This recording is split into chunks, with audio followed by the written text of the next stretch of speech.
Sharjah Aquarium. Nakapasyal na ba kayo dito? Sa video na ito, ipapakita ko sa inyo kung ano ang nasa loob ng Sharjah Aquarium.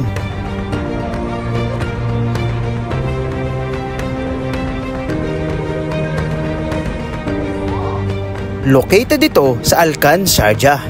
Ang entrance dito ay 25 dirhams lamang. Makikita mo dito ang iba't iba at mga kakaibang uri ng mga isda.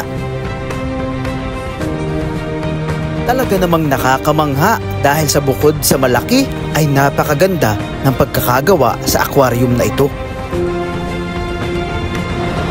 Makikita mo dito ng malapitan ang mga sharks.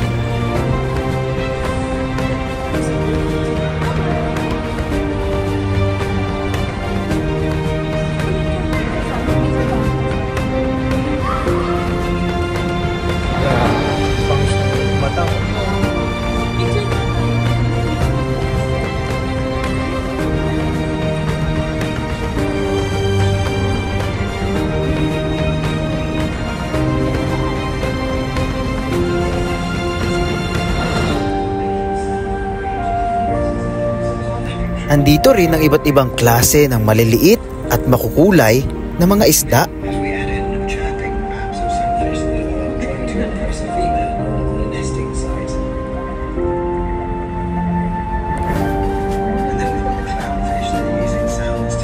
Nagulat ako nung may nakita rin akong pagong.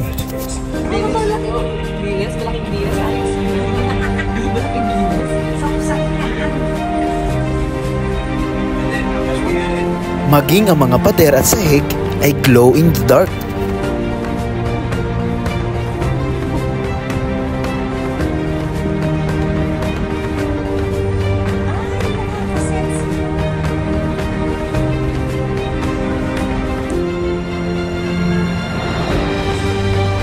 Nandito rin ang sikat na 360 tunnel kung saan makikita mo ang lahat ng mga isda sa lahat ng anggulo.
Namangha din kami dito sa isda na to. Akala namin ay patay na siya o kaya ay estatwa.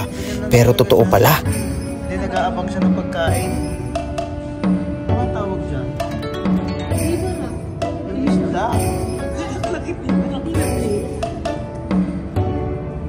Katakot ay tura niya.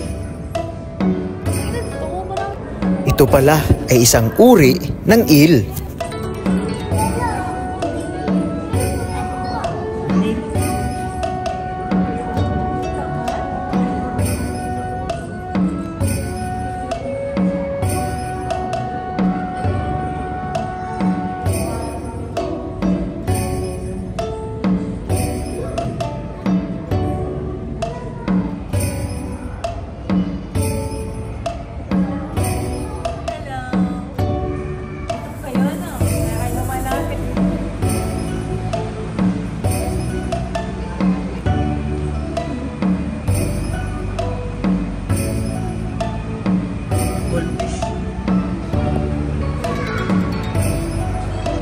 At ito naman ang mangrove trees, kung saan may mga puno na may mga naninirahang isda sa mga ugat nito.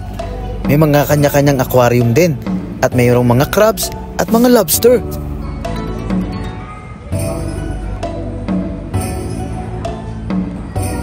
Ito yung area kung saan allowed kang hawakan yung nasa buhangin.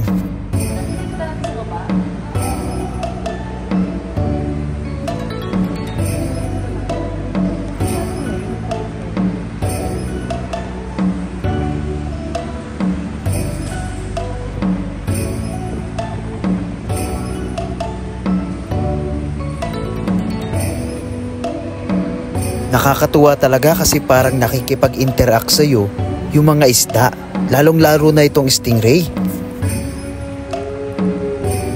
Kaya pala bawal hawakan.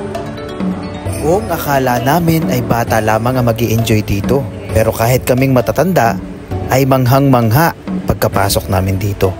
Itong lugar na ito ay hindi lang para sa mga bata, kundi para sa buong pamilya at sa lahat ng mga taong mahihilig sa nature. Saka pala, kasama na sa bayad yung 25 dirhams yung entrance sa Sharjah Museum. Dito nyo naman makikita yung mga sinaunang kabuhayan dito sa Sharjah, which is ang pangingisda at ang pamamangka. Makikita nyo ang iba't ibang modelo ng kanilang mga bangka.